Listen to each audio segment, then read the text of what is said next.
Hello tout le monde, je suis Kevin Razier, vous êtes dans CKR, le podcast préféré de vos podcasteurs préférés. C'est un privilège, un honneur de pouvoir analyser les médias avec vous, pouvoir papoter, discuter et voir un peu ce qui se passe. Aujourd'hui, comme je vous l'avais dit dans le dernier épisode, on attaque l'épisode 114, le deuxième de la semaine, et il y en aura 4, car j'ai décidé de passer à 4 épisodes par semaine. Alors, étant donné que parfois je tourne, parfois je suis sur scène, et ouais, j'ai un métier et tout à côté en vrai, hein.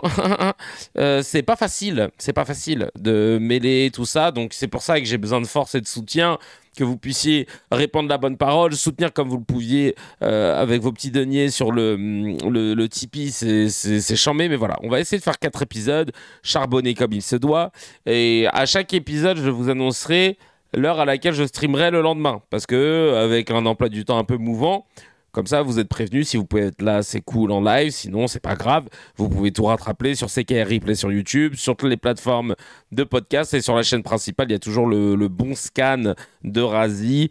Donc demain je serai en live à 18h30, voilà, comme ça vous savez. Comme ça, vous savez, 4 épisodes par semaine si tout se passe bien, sauf tournage et trucs exceptionnels. Je joue à Conflans-Sainte-Honorine dans Passeport là, dès ce vendredi, et j'ai trop hâte de reprendre la scène après un bon mois, quasiment 2 mois, après 2 mois de break dans la pièce Passeport d'Alexis Michalik, et c'est vraiment un kiff de pouvoir retrouver mes camarades de jeu aussi. D'ailleurs, joyeux anniversaire à mon petit Patoche qui fête ses 60 piges aujourd'hui, gros bisous à lui. Et ben on va attaquer d'abord les réactions par rapport à l'épisode qui est sorti hier dans la nuit, parce que les épisodes, vous avez vu, je les monte direct, je les publie direct, y a pas de... c'est sur les plateformes que ça arrive le lendemain en général. Julien Noiret qui dit: salut Kevin, je t'ai découvert par hasard sur le thème de la guerre Israël-Palestine. Merci pour tes émissions. J'ai ouvert les yeux sur beaucoup de choses graves grâce à ton émission, et creusé sur de nombreux sujets. Mon état d'esprit, même si pour les proches c'est compliqué à comprendre. Excellente continuation à toi et merci. Bah ça me va droit au cœur. Merci beaucoup. Ça fait plaisir, Julien. On essaie. On va essayer de rester solide sur nos appuis, c'est important. Sachant qu'en plus, hier, on a appris que Francesca Albanese comptait analyser une potentielle cuenta, épingler les médias qui ont légitimé le génocide, qui ont tenté de faire passer ça par quelque chose de totalement normal et qu'on y est. Bref, t'as capté que notre mouvement devient quelque chose. On commence à être solide, et peut-être que bientôt... ça va péter. Et c'est ça qu'on attend. Tasmaniac76 qui dit: à chaque fois je loupe le live sur Twitch, merci pour la rediff sur YouTube car j'attendais ta réaction face aux pleurs de Rachel. Quel moment incroyable. Et cette vidéo, elle a plutôt bien marché par rapport à mes autres extraits habituels. Elle a performé un peu plus. J'avoue que j'ai ri avec vous. Bande de fous les cracks. Ouais, la cuenta. La cuenta et le Telegram, d'ailleurs, est dispo. Murat, dans le Telegram, on met toutes les vidéos. On répertorie dans ce Telegram toutes les personnes qui ont participé de près ou de loin, et qui mériteront cette cuenta. Est-ce que tu as déjà croisé IRL Rachel Kahn? Je l'ai déjà interviewé à l'époque où j'avais mon émission sur Canal+. Je l'avais invitée avec Shirley Soignon, pour tout vous dire. À l'époque où... mais à l'époque, elle n'était pas encore juive pro-israélienne, elle était juste noire. Voilà. C'était plus vendeur. Et depuis peu, elle a basculé. Et non, elle n'avait pas ce type de position, parce qu'à l'époque, je l'avais interviewée pour la sortie d'un livre qui s'appelait « Noir n'est pas mon métier ». Un manifeste écrit à plusieurs mains, où il y avait plusieurs témoignages de comédiennes noires qui racontaient leurs péripéties en tant que noires dans le milieu de l'art, et tout ce qu'elles ont subi comme discrimination et comme racisme. Et donc Rachel Kahn est à fond dans ce truc-là, Renoir et tout, machin, tu vois. Et je crois qu'il y avait Aïssa Maga, ouais, je crois, ouais. Bref. Donc voilà, c'est pour ça que c'est ouf de voir le switch, le switch de dingue, quoi. Young Nordic qui dit 4 CKR par semaine. Faut signer où? Eh ben, Et maintenant, signe en prenant ton sub sur Twitch ou alors en donnant de la force sur CKR, même sur le Tipeee de CKR, même 1 € par mois, c'est déjà une dinguerie. Donc si tu veux soutenir, tu sais ce qu'il te reste à faire parce que là, on va charbonner comme jamais. Je vais l'intégrer dans mon planning d'artiste pour pouvoir être au rendez-vous. Ça me fait trop plaisir. Rebulo qui dit: je pense au Covid, à Mars, à la Lune, je pense au Puy du Fou. Ah, il se fout de la gueule de Rachel Kahn. C'est vrai que non, mais là, je pense au Dôme de Fer. Waouh! Elle nous a tués, hein. Ah, maintenant, une vie vaut une vie, c'est la propagande du Hamas. Ouais, elle a vraiment complètement changé.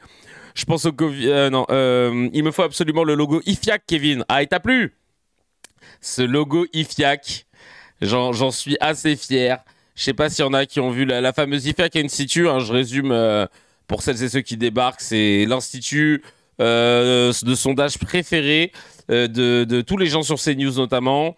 Et de tous les gens qui te disent mais tout le monde le sait, il y a 70%, toujours 70, et on sort jamais de source. Non mais on le voit bien dans les études que les immigrés sont plus violents que les autochtones. Ah oui, mais d'où, quelle étude? Non mais on le sait. Et c'est à ce moment-là qu'on sort notre fameux IFIAC. L'Institut IFIAC est fier de vous présenter. Hein, c'est tout, voilà, tout ce qui sort du FIAC, c'est IFIAC, hein, voilà, évidemment. Donc voilà, ça me fait toujours gaulerie à chaque fois, ce truc. Bon, il est croppé là, mais bon, vous avez compris ce qu'il y avait écrit, hein, normalement. Hop, on le voit plus là. Non, bref, on s'en fout. Allez, on est d'accord que ton personnage est obligé de chier sur la cuvette. C'est pas une cuvette, c'est un microscope. Eh oui. Tu as arrêté le vendredi, tout est permis? Ah bah, depuis très exactement novembre 2023. D'ailleurs que j'ai arrêté. C'était la dernière fois que je m'étais présenté. Et donc si vous voyez des rediffusions, bah c'est des rediffusions. Enfin, si vous me voyez dans VTEP maintenant, c'est des rediffusions. Le nombre de pubs abusés, j'ai regardé, c'est VGM qui dit ça. J'ai regardé la vidéo complètement parce que j'aime bien Kevin et le sujet, mais frérot, plus jamais. C'est pas moi qui gère ça, Chacal. Je suis pas à la tête de YouTube. J'aurais aimé te dire que oui, mais je suis pas à la tête de YouTube. Sinon, j'aurais enlevé les pubs au moins sur mon contenu. Non, c'est pas moi qui gère ça, évidemment. Les pubs, elles se mettent de façon aléatoire. Peut-être parce que le contenu commence à plaire, même si c'est étonnant vu comment on y va à fond, mais en gros, j'avais déjà donné cette stratégie, c'était la technique Dr H. Si les pubs te font chier, je t'invite à, à, à ouvrir 2 fenêtres. Une fenêtre où tu lances l'épisode et tu coupes le son. L'autre où tu vas sur un navigateur différent. Et là, dessus, tu as Adblock ou il y a même d'autres trucs comme ça qui te bloquent les pubs. Et là, tu regardes ton épisode tranquillement. Comme ça, d'un côté, moi, ça me permet, mine de rien, de rémunérer mon travail. Et toi, tu te manges pas toutes les pubs. Comme ça, au moins, c'est donnant-donnant. On a tous notre petit truc. Tout le monde s'y retrouve dans son petit confort. Allez, la petite news HMD, la petite news Hamdoulillah qui fait plaisir, c'est Jimmy Kimmel, le host du Jimmy Kimmel Live sur du Late Show américain de la ABC, qui avait été suspendu pour ses propos sur la récupération politique du meurtre de Charlie Kirk. Et ben, il s'est passé un truc de ouf. Il y a eu un tel boycott que les actions en bourse de Disney, parce que c'est une propriété de Disney ABC, ont chuté. Ils ont perdu plusieurs milliards de dollars de valorisation. Plusieurs annonceurs aussi. Et c'était notamment une décision qui était attribuée à la pression de Donald Trump. Et finalement, il est revenu hier soir. Alors, hier, en revenant, il était presque en train de pleurer en disant qu'il n'a jamais voulu se moquer ni accuser Charlie Kirk, ni accuser un groupe politique. Et qu'il a envoyé ses hommages à la femme de Charlie Kirk. Donc ça, il l'a dit avec beaucoup d'émotion. Et sinon, bah, Trump, lui, il a menacé à ABC en disant que c'était une machine de propagande démocrate. Mais il y a encore plusieurs chaînes locales qui boycottent le talk show. Parce que oui, il faut savoir comment ça se passe aux États-Unis. On appelle ça des chaînes syndiquées. En fait, ils ont un système de syndication de programmes. En gros, si tu veux, toi, demain, tu produis c'est comme si demain, tu vois, tu produisais ton émission qui était diffusée sur Quotidien. Mais comme le territoire est grand, il y a aussi plein de chaînes locales qui sont très fortes. Parce que là, on parle de plus de 300 millions d'habitants, et tu sais, divisé en 50 États. Et un État, c'est un pays quasiment, tu vois. Même, c'est peut-être même certains qui sont plus gros que des pays existants. Et donc, ils ont aussi leur chaîne locale très forte. Tu vois, ils ont un ancrage local très fort. Aux États-Unis. Ce qui fait que, par exemple, ton émission qui est diffusée sur TMC, par exemple, si tu es Yann Barthès et que tu as ton émission sur Quotidien, eh ben, elle va être aussi diffusée en local dans un autre État, sur une chaîne de cet État qui est diffusée que dans l'État. Et ce qui fait que ton show se retrouve sur plein de chaînes différentes, même si elle de base, c'est sur la chaîne nationale et produit par la chaîne nationale. Ensuite, c'est rebasculé. Merci Twitch de Sam, ça fait trop plaisir. Merci beaucoup, Frangin. Et donc, en fait, tu rebascules, tu vois, t'as tout ton show qui est diffusé dans plein de petites chaînes locales. Et donc, c'est pour ça que là, on dit que même si ça a repris sur ABC, ça a été. Il y a des chaînes locales qui ont décidé de ne pas reprendre la diffusion de Jimmy Kimmel. Voilà, voilà. Mais donc Trump est pas content, il l'a dit sur son réseau social. Et affaire à suivre, on va voir jusqu'où ça peut aller cette affaire. Allez, on attaque les mezzés, les petites news à partager entre amis, en famille. Tiens, Manuel Bompard, le coordinateur de la France Insoumise, il a dit un truc concernant Rima Hassan qui est très juste et je trouve qu'on n'en parle pas assez. Il dit qu'elle est quotidiennement victime de harcèlement, de cyberharcèlement, d'insultes, de menaces racistes. Et il reproche aux journalistes, et en l'occurrence, elle est sur le plateau de C'est à vous, de ne jamais dénoncer ça. Et vous allez voir que personne ne contredit en plus. C'est vous dire à quel point il a touché un point très sensible. On écoute. Collègues de la France Insoumise, depuis des mois et des mois, subissons des violences, des agressions, des insultes, du harcèlement. Rima Hassan en particulier, qui est victime de menaces racistes, d'agressions racistes, d'insultes racistes, et que personne ne l'a jamais défendu, Monsieur Cohen. Et je vous ai jamais entendu la défendre. Je vous ai jamais entendu dire que c'était inacceptable les procès qu'on lui faisait, que c'était inacceptable de s'en prendre à elle, de l'essentialiser ou de s'attaquer à cette personne qui est une élue du peuple français et qui défend des positions qui sont des positions de respect des droits humains partout dans le monde. Donc, évidemment que si des gens insultent qui que ce soit, même si je conteste et je combats ces positions politiques, je ne suis pas d'accord avec ça. Pour le reste, on a le droit de critiquer cette tribune, on a le droit de critiquer les positions qui sont exprimées dans cette tribune et de dire encore une fois que la reconnaissance de l'État de Palestine, c'est la moindre des choses de ce que la France doit faire. Collègue de la France Insoumise depuis des mois. Ouais, bah écoute, il a raison et il n'a pas été contredit comme on peut le voir. Évidemment que peu importe qu'on soit pas d'accord avec Rima ou pas, le fait de ne jamais prendre position la concernant, je trouve ça assez scandaleux. Je trouve ça assez scandaleux parce que, effectivement... merde, pardon, je me suis gouré. Effectivement, on a ce truc qui est assez fatigant à chaque fois. Tu sais, il y a énormément de gens, si tu suis un petit peu l'actualité, énormément de gens dont on parle de cibles dans le dos, qui sont sous protection policière, etc. Elle a eu son nom quand même écrit sur un missile de Tsahal, de l'armée israélienne. Elle a filmé une agression verbale de la part d'un gars devant une agence immobilière, mais il n'y a pas que ça, évidemment. Et elle reçoit des messages perso sur son portable, elle le montre régulièrement. Quand tu la suis un tout petit peu sur les réseaux, tu vois que c'est systématique.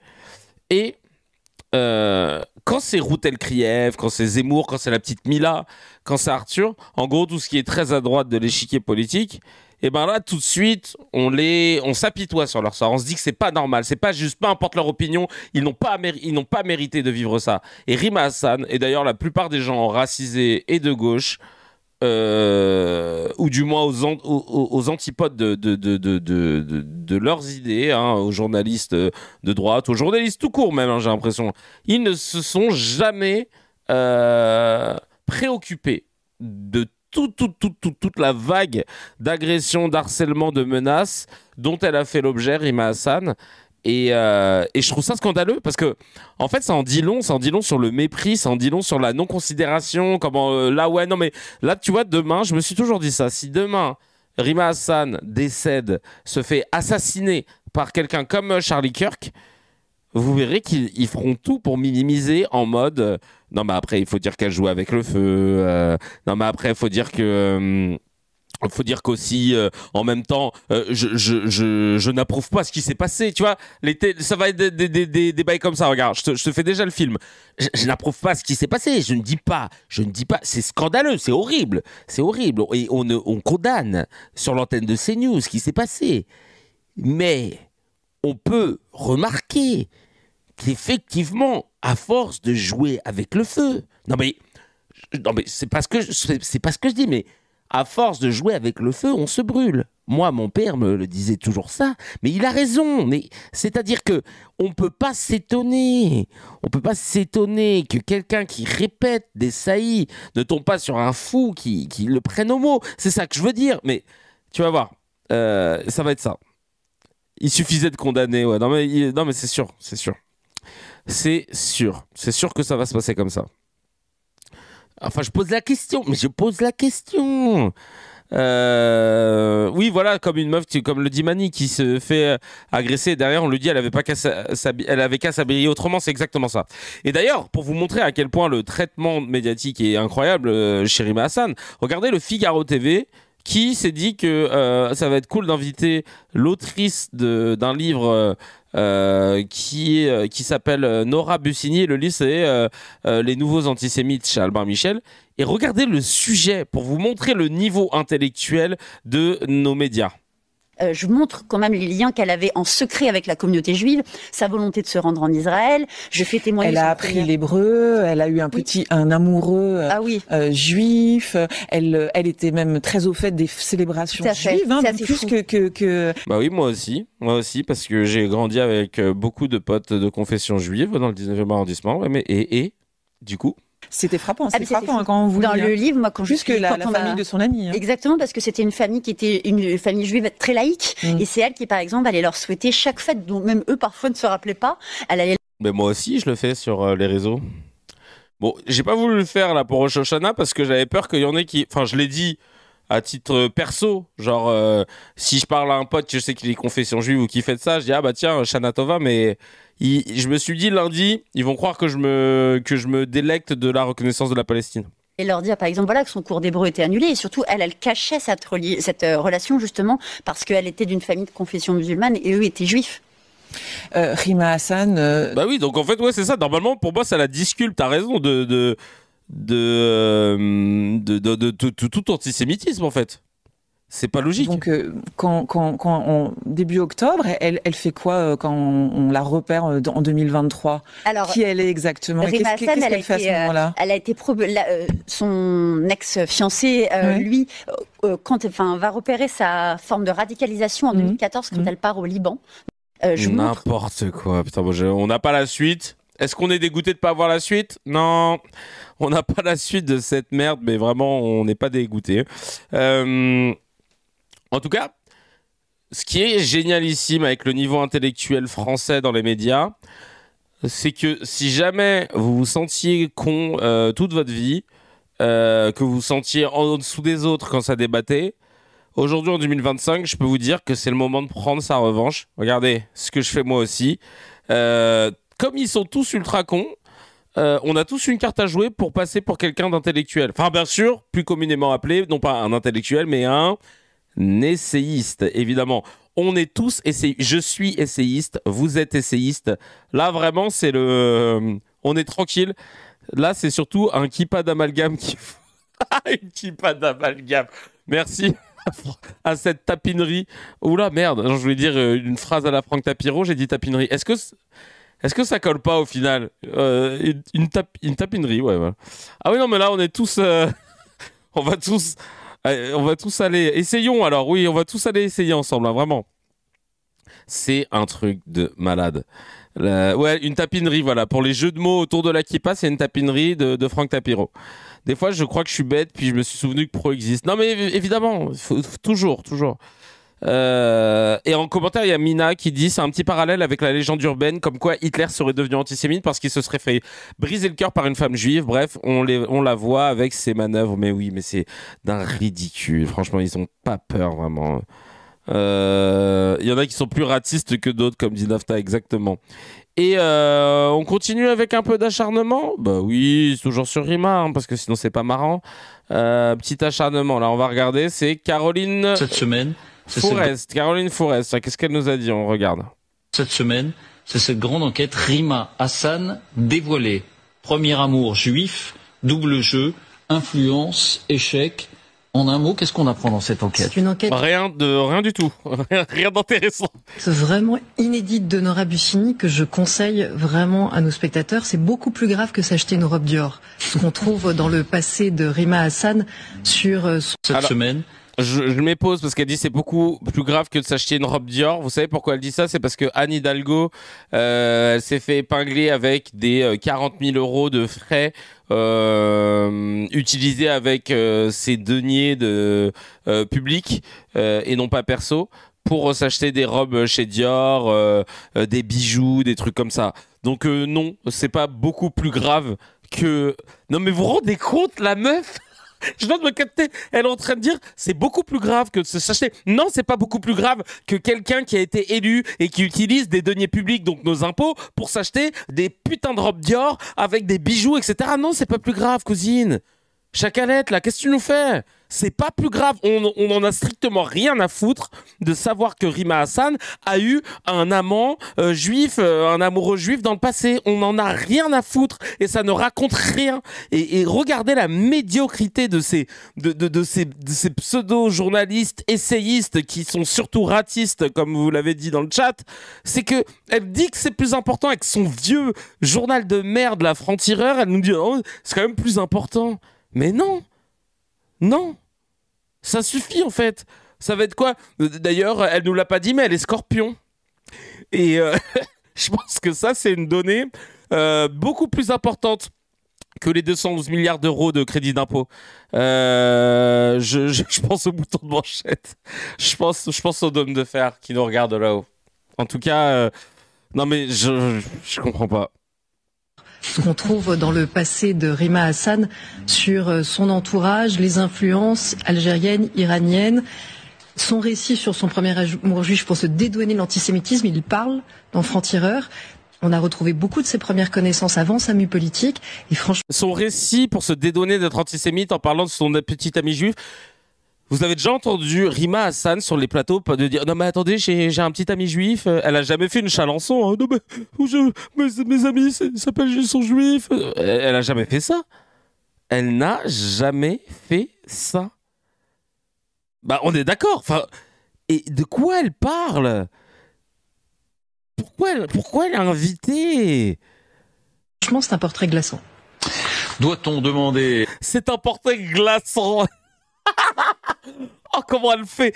Et le vieux buzz. Comment je vais pas l'acheter ton vieux truc Franc-Tireur là. Et je vous invite à ne pas l'acheter. Je vous invite même, si jamais vous voyez le magazine Franc-Tireur, mettez un Femme Actuelle par-dessus, un Public, un Science et Vie, un Mickey Magazine, un Picsou, j'en sais rien, mais un Star Club pour les anciens, ça va leur parler. Mais n'importe... Non mais franchement... Elle a un dentier tordu. Vous savez que elle a un hallux valgus, hein, donc vraiment là au niveau de son pied, il y a une bosse qui se forme.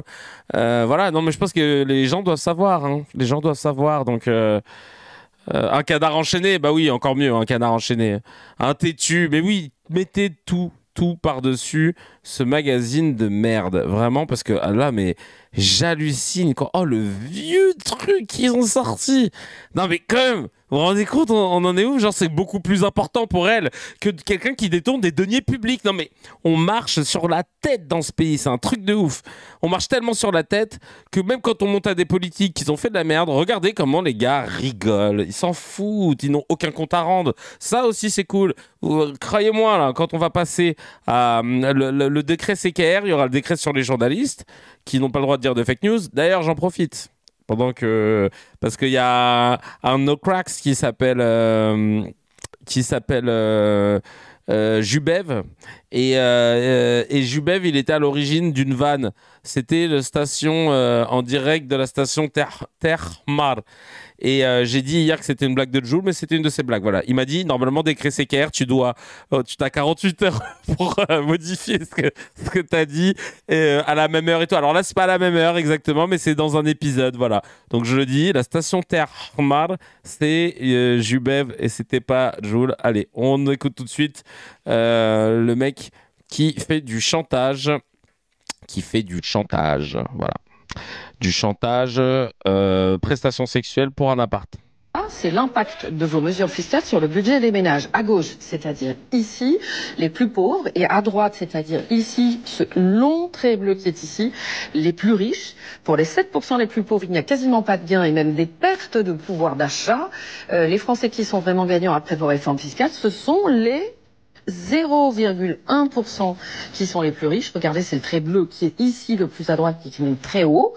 C'est un gain de 23 000 € par an. Et ça concerne 0,1% des contribuables. Ça concerne 30 000 ménages. Alors, ce graphique, ce n'est pas une blague. Il est tout récent et provient de l'IPP, l'Institut des politiques publiques. L'Institut a évalué l'impact de toutes les mesures fiscales mises en place par le gouvernement sur le revenu des ménages. En 2020, selon leurs prévisions, les 1% les plus pauvres vont perdre 49 centimes. La classe moyenne, elle, bénéficiera d'un gain qui pourra aller jusqu'à 1 303 €. Les 0,1% les plus riches gagneront 23 072 €.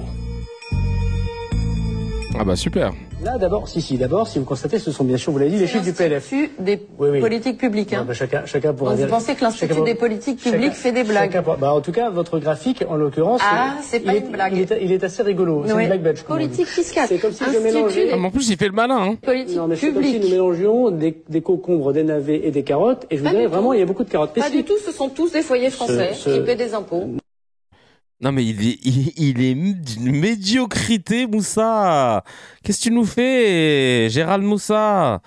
Oh là là là là. Il y en a, ils vont broser en enfer indice 11. Hein. Vraiment, genre, c'est un truc de ouf. C'est un truc de ouf. Et surtout, face à une femme, il est exécrable. Oui, le fameux « ça va bien se passer », t'inquiète. Ne vous inquiétez pas, madame, ça va bien se passer. Non mais lui, c'est vraiment ça, quoi. Tu sens que... Tu sens la noirceur du personnage. Il y a Alban dans les commentaires Telegram qui dit un bon petit bûcher, sinon, hein, je te jure. Roussou qui dit à Gerbet, les données viennent de l'Institut public de je sais pas quoi. Et il ouvre encore sa gueule avec le sourire, s'il vous plaît. Comment voulez-vous ne pas insulter ce type de gros connard? Je veux rester poli sur les commentaires, mais là c'est trop. Alors, connard, salaud, va te faire visiter le derrière dans des soirées libertines. Et Roussounette, oh, calme-toi. Que pouvons-nous attendre d'un gain avec de telles mœurs? Non mais oui, totalement d'accord. Larbi qui dit ce montage fout bien la haine, il montre bien un sourire d'antagoniste au moment où elle dit les plus pauvres perdent de l'argent. Et en plus, il sort une analogie révélatrice de l'arnaque, il y a beaucoup de carottes. Mais oui, putain, c'est vrai ça, c'est vrai, il l'a dit, il l'a balancé. C'était plus fort que lui. Ah là là là là là là, non mais vraiment, ça me sidère. Ça me zira même, je dirais. C'est encore pire que être sidéré, ça me dira quoi. Vous connaissiez la fête de la pomme ou pas?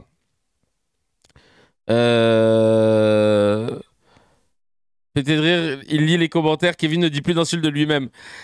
Oui. Maintenant, quand je veux insulter, je lis les commentaires. Voilà. Non, mais en plus, dans le commentaire, il y avait une autre insulte. J'ai juste gardé le connard. La fête de la pomme, c'est une fête populaire en France, une fête populaire et agricole qu'on retrouve un peu partout en France et aussi dans d'autres pays. À l'automne, souvent en octobre. Là, on l'a fêté la semaine dernière. On célèbre les récoltes, on met à l'honneur la pomme, les vergers, le cidre, les produits dérivés, le fromage.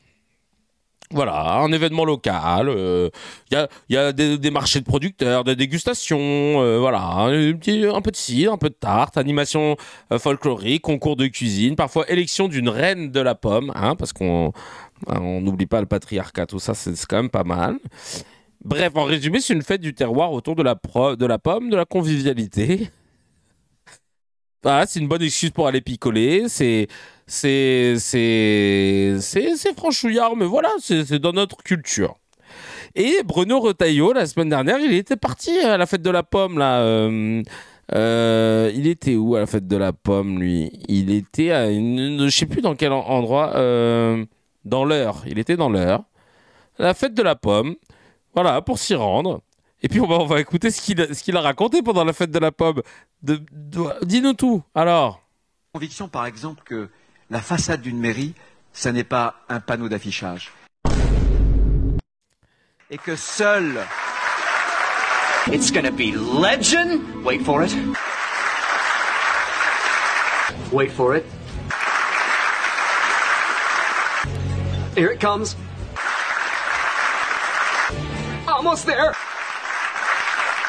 Et que seul le drapeau tricolore, nos couleurs, mes amis, nos valeurs, a droit de citer sur ce qui reste pour nous, mesdames, messieurs les maires, une maison commune, la Gary. Oh my God. Oh. Merci à ce montage du Polytaquin. Mais surtout, frérot, qu'est-ce que tu vas leur casser les pieds là? Et oui, l'Ukraine, c'est pas tricolore, hein, parce que on l'a beaucoup vu, le drapeau de l'Ukraine, hein, sur la mairie de Châtenay-Malabry, par exemple, à l'époque, quand on habitait là-bas, il est resté longtemps, mais ça se trouve, il est toujours, hein. Et ça n'a pas dérangé. Et surtout, tu t'imagines que les gens sont venus à la base pour boire du cidre et déguster du fromage. Toi, t'es là, tu commences à nous parler de drapeau, machin. Oh là là là là. Et il a pas fait que ça pendant cette fête, hein, mais j'ai pas envie de tout montrer. Mais il peut pas s'en empêcher. Hein, ça, incroyable, incroyable. On va continuer notre petit mezzé. Là, c'est avec Julie Graziani, qui est éditorialiste politique. Nouveau métier aussi que vous pouvez faire maintenant. Ça veut dire juste vous donner votre avis. Et puis, si vous avez une stat, c'est cool. Mais si vous n'en avez pas de source, c'est quand même mieux. On est sur le terrain de l'offense, de est-ce que ça se dit, est-ce que ça se dit pas, est-ce que ça se fait, est-ce que ça se fait pas. Elle parle de Trump et de la liberté d'expression à géométrie variable. Là, vraiment, France Info, ils sont en mode, ouais, on a vu que LCI, ils avaient fait une remontada. Nous aussi, on veut et puis c'est News qui cartonne, on veut s'aligner. Donc même si on n'est pas condamné judiciairement, on peut être mis à l'écart, débranché, comme on dit, poursuivi de la vindicte sur les réseaux sociaux. Non mais tout à fait. Mais il faut quand même rappeler que ces méthodes infectes, et je vous suis là-dessus, ont été inventées et largement relayées et largement pratiquées pendant des années par la gauche wokiste, celle précisément contre laquelle le mouvement MAGA s'était insurgé. Et le plus triste dans l'histoire, c'est que vous parlez de quoi, de la cancel culture, voilà. Ça vous faites référence à je finis. Parce qu'en fait, je suis encore plus triste que vous finalement, parce qu'on avait vu un mouvement qui, peut-être pas pour des bonnes raisons, mais en tout cas promouvait la liberté d'expression en disant on vit sous une chape de plomb, on est cancelé ou injustement dénigré, la question, c'est etc. Non mais voilà, encore une fois, ce qui compte, c'est les principes. D'accord, mais simplement ce que je vous dis, vous pouvez pas dire. Attendez, non, il y a laissez-moi finir. Terminé. Et Laurent Saïm, vous pourrez répondre. En tout cas, quelqu'un comme Charlie Kirk se vivait comme un promoteur de la liberté d'expression, y compris quand elle choque ou quand elle offense, ce qui est d'ailleurs conforme aussi à la jurisprudence européenne. Une opinion est valable même quand elle choque ou qu'elle offense ou qu'elle n'est pas partagée par la majorité. Mais le problème, et pourquoi je suis triste? Parce qu'on voit aujourd'hui que le mouvement MAGA, gagnant du pouvoir et de l'influence et du soutien populaire et des rôles d'influence dans les médias et les institutions et autres, se remet à pratiquer les mêmes méthodes que celles qu'il dénonçait il y a quelques années. Oui, alors, ayant couvert quand même plusieurs administrations, je n'ai jamais vu ni sous l'administration Clinton, ni sous l'administration Bush, ni sous les deux administrations de Barack Obama, une administration dire qu'en quelques heures, une émission à 23h30 allait être supprimée à cause d'une blague. Merci. Donc quand vous dites la culture wokiste a fait la même chose, ça c'est totalement faux. La culture wokiste, elle s'est exprimée sur les réseaux sociaux, parfois avec outrance, et certains journalistes l'ont dénoncé, mais jamais jamais sur une chaîne généraliste, une émission n'a été supprimée sous une administration avant ce qu'a fait et ce que fait en ce moment Donald Trump. Et c'est ça qui est le point de tournant. C'est-à-dire que maintenant, si vous dites quelque chose à la télévision américaine sous forme de blague, si vous écrivez quelque chose, si vous faites un reportage qui ne va pas dans le sens de ce que Donald Trump souhaite, et il a un rapport extrêmement personnel avec les médias, eh bien, votre job, votre je suis pas fan de Laurence Saïm, mais là, c'est bien qu'elle ait remis l'église au milieu du village. Mission est menacée, et je peux vous dire que Jimmy Kimmel, c'est quelqu'un qui gagne beaucoup d'argent, donc il va avoir aucun problème, il va avoir ses dommages et intérêts, etc. Mais derrière, c'est toute une équipe. Ils ont été renvoyés en 24 heures. Il y a des images qui circulent où on les voit en train de pleurer et en train de faire leur petite valise dans leur bureau. Ce sont des équipes qui sont... Alors attends, je vais remettre ce qu'elle disait. Parce que elle disait quoi? En fait, la Julie Graziani, là. On est sur le terrain de l'offense, de est-ce que ça se dit, est-ce que ça se dit pas, est-ce que ça se fait, est-ce que ça se fait pas. Donc même si on n'est pas condamné judiciairement, on peut être mis à l'écart, débranché, comme on dit, poursuivi de la vindicte sur les réseaux sociaux. Non mais tout à fait. Mais il faut quand même rappeler que ces méthodes infectes, et je vous suis là-dessus, ont été inventées et largement relayées et largement pratiquées pendant des années par la gauche wokiste. Wow, oui, d'accord, ouais, j'étais pas concentré. Ah oui, la meuf, elle a dit n'importe quoi. Elle s'est fait recadrer. Ouais, franchement, quand tu te fais recadrer par Laurence Saïm, j'avoue, faut partir pleurer. Faut dire, allez, fin de rideau. Et alors, la Julie Graziani, qui est présentée comme une éditorialiste politique, qui nous a sorti une info tout droit de... Vous connaissez, là, c'est du IFIAC. Là, c'est sorti tout droit de la boîte à caca. Elle s'est fait remettre en place par Haïm. Et en fait, elle est porte-parole d'un mouvement politique qui s'appelle l'Avant-Garde et qui veut rassembler les droites conservatrices au Rassemblement national. Voilà ce qu'elle fait. Non, je me souviens pas de ce qu'elle avait dit sur le plateau d'Arte. Donc, elle est porte-parole d'un mouvement politique qui s'appelle l'Avant-Garde, les gars. Mon mouvement politique, celui qu'on devait créer ensemble. Celui dont j'avais commencé à écrire les prémices, comment ça s'appelle, la promesse, les grandes lignes. Donc, du coup, là, faut trouver un autre nom, quoi. Mais Avant-Garde, c'était bien. Il faut un nom qui claque. On veut l'imotifiac. Ouais, je vais le faire. Yeah, ça va, je vais le faire. Merci beaucoup, Sanevanou. Ah bah Zati, c'est le sang. Merci d'être venu. Hier, il m'a fait un atalakou. J'étais presque aux larmes. Vraiment, merci 1000 fois. C'est un vrai bon gars. Un des rares gars dans le milieu où tu peux te dire non, ce que tu vois et ce qu'il véhicule à travers les valeurs sur ses réseaux sociaux et dans ses vidéos, c'est le même dans la vie de tous les jours. Si ce n'est même encore plus généreux. Et ben on va trouver un autre nom, la figue et les crackstars. D'accord, pourquoi la digue, on va trouver. Ah, la digue, c'est pas bien. La digue. Celui qui dit que les femmes qui sortent en tenue légère ne sont pas étonnées de s'attirer des fous. Il avait dit ça?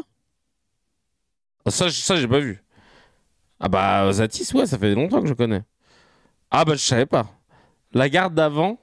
Bah ouais, vas-y, envoie, ouais. La garde d'avant, MDR, ouais, j'avoue, MDR. La grande garde, les gens qui n'ont pas d'imagination.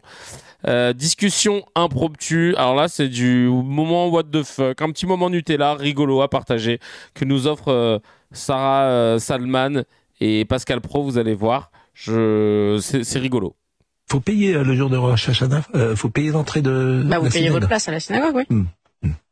Toujours. Bah oui. Non mais ça. Pourquoi c'est gratuit à l'église? Bah, oui, c'est gratuit à l'église. Effectivement, c'est gratuit à l'église. Oui, bien sûr. C'est-à-dire le jour. Non, c'est pas le cinéma. Oui, j'entends, mais le jour de Rosh Hashanah, on met une pièce dans le panier ou un billet, mais ça c'est autre chose. La quête est.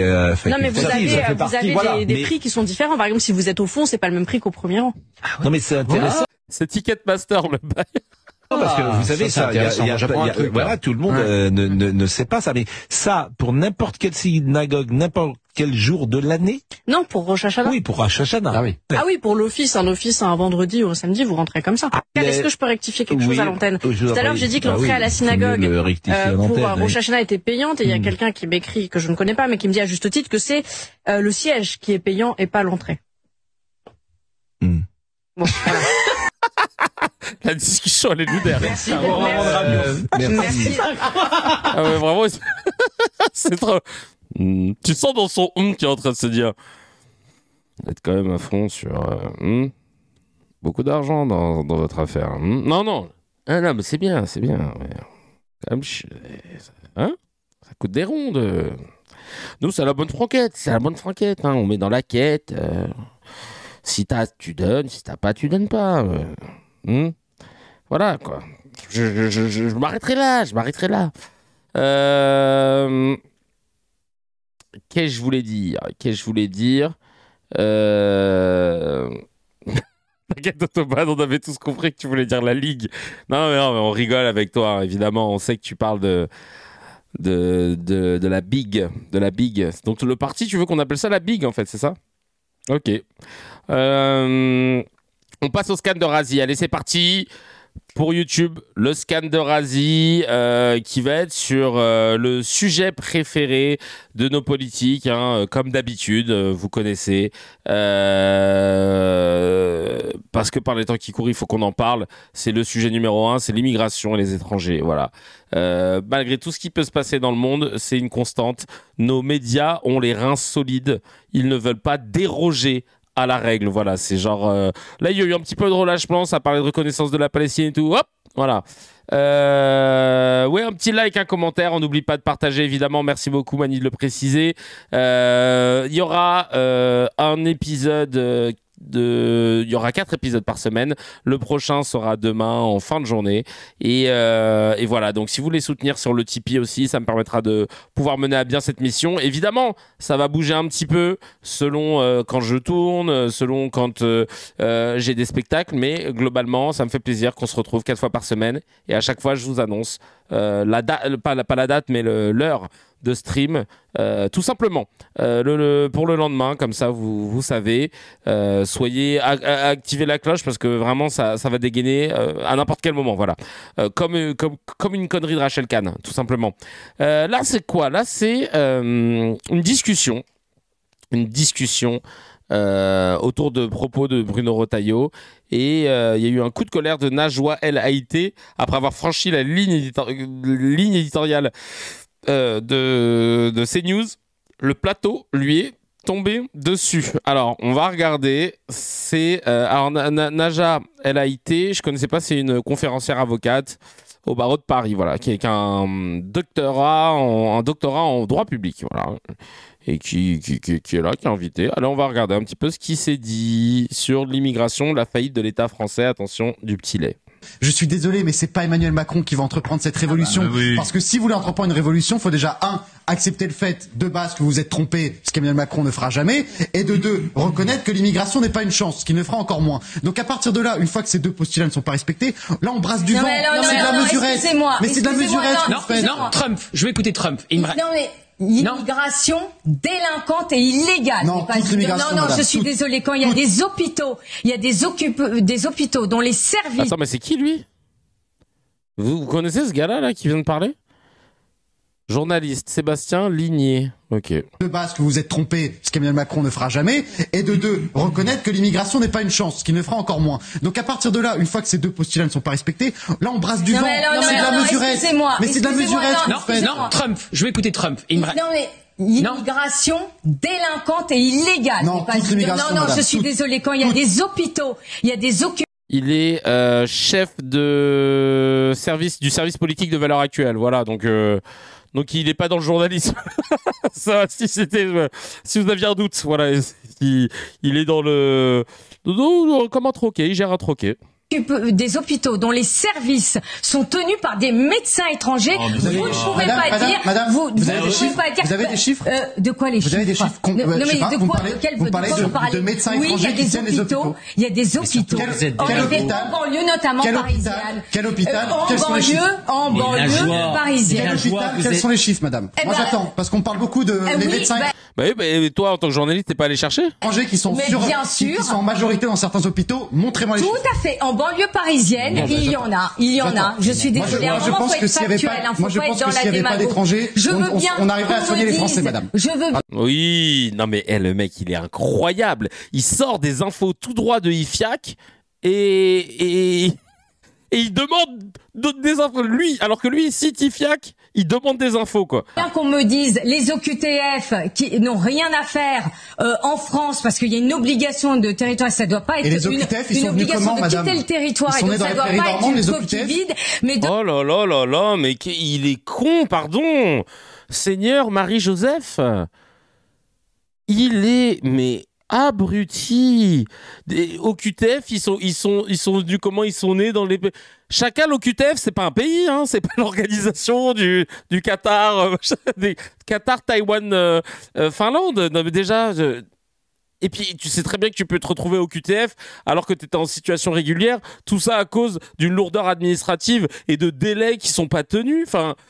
T'es là, t'as ta carte de séjour, et puis du jour au lendemain, quand tu dois la renouveler, les gars, ils te donnent pas ta convocation, et puis hop, bah, au bout de quelques mois, t'es en illégalité, donc t'es dans l'obligation de quitter le territoire. Mais t'as déjà toute ta vie, tu paies tes impôts, enfin, t'es là. Moi, je connais un gars, il est arrivé en France à 6 piges, je crois, à Nice. Il est dans le théâtre, lui. Il s'appelle Tigrane.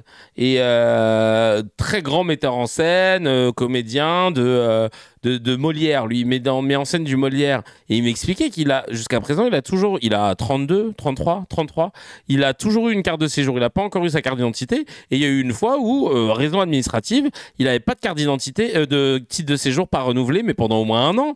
Et du coup, il avait plus le droit à son intermittence, parce qu'on lui avait pas renouvelé son titre, et il s'est retrouvé en galère, et il se disait putain, si jamais je me fais contrôler, je me fais arrêter par les flics pour X raison, je dégage. Mais lui, au QTF, c'est Saint-Pierre-et-Miquelon. Non mais vraiment, lui, il croit que c'est une race, c'est un truc de ouf. De là à dire que l'ensemble de l'immigration n'est pas une chance, oui, l'immigration n'est pas ils sont arrivés d'où? Voilà, vous mélangez tout. Non, bah, c'est ce que dit Bruno Retailleau. Hein. Bruno Retailleau a dit l'immigration n'est pas une chance pour la France. Surtout. Bah oui, donc c'est bien que c'est un gros facho, quoi. Attendez, il généralise. Faut arrêter là. Est-ce que je peux porter pour le... Voilà, vous mélangez tout. Non, bah, dans nos formations pour faire des médecins. Elle est entourée. Eric Tegner, Frontière, l'autre Valeurs Actuelles, l'autre l'animateur. Ah non mais là vraiment, Retailleau en plus, c'est la source. Non mais là c'est chaud. Yeah. Le plateau de Faf, mon pote, ils sont à 2 doigts de la fouiller là. Un problème de santé dans notre pays. Et ces médecins, qu'est-ce qu'ils font? Ils vont chez vous. Donc vous êtes en train d'expliquer que c'est nous les démagos, alors que c'est vous qui faites semblant de dire faut les aider, alors que la pire des choses, c'est d'attirer. C'est moi ou chercher les médecins dans ces pays qui ont besoin de. C'est moi où il y a écrit FIAC là derrière. Regardez. FIA, je pense qu'il y a un K ici. Il y a écrit FIAC. Je crois qu'il y a écrit FIAC, les gars. Ils sont. Je crois que t'as l'Institut. Je crois que t'as l'Institut qui sponsorise le truc. Ils ont juste enlevé le I là. C'est le think tank. C'est le think tank. Il a un autre blaze. Think tank, tu vois, t'as TF et derrière FIO. Se développer. Non, je suis pas encore moi, il n'y a pas de problème. Non, je suis désolée. Il n'y a pas de sujet. C'est un sujet trop sérieux pour être traité avec sérieux. autant. Je suis en train de vous dire ce que le président sénégalais explique, mais ça vous l'écoutez pas, bien entendu. Allez dans les Uber quand on vous amène. Oh, ça y est. C'est les années 80. Non, mais c'est un truc de monde. Si les étrangers se parlent, il y aura les poubelles dans la rue. Ça y est, Bon, elle est pas trop outillée en termes d'exemples, hein, mais en tout cas, elle se tape de ouf. Non, parce que j'avoue, elle a sorti les Uber.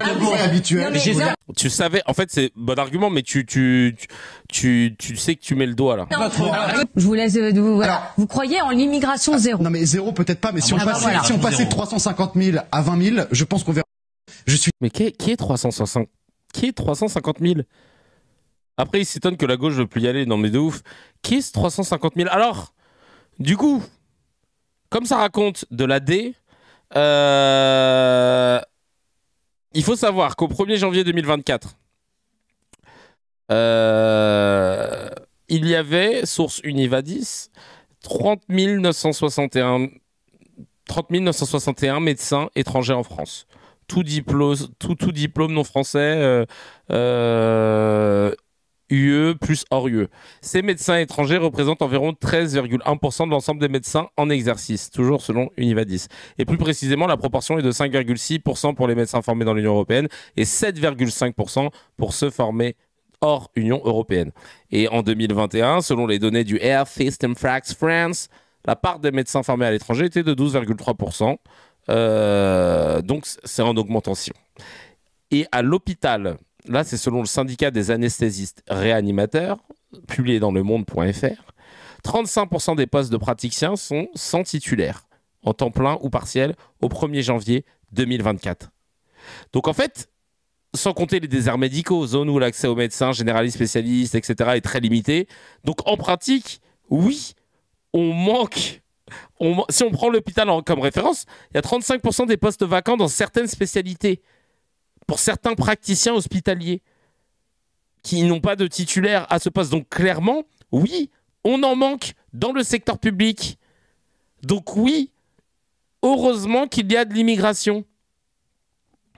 Heureusement qu'il y en a, sachant qu'ils sont sous-payés par rapport aux Français qui occupent les mêmes postes. Non mais c'est une dinguerie, enfin genre vraiment, il n'y a pas besoin d'aller chercher très loin.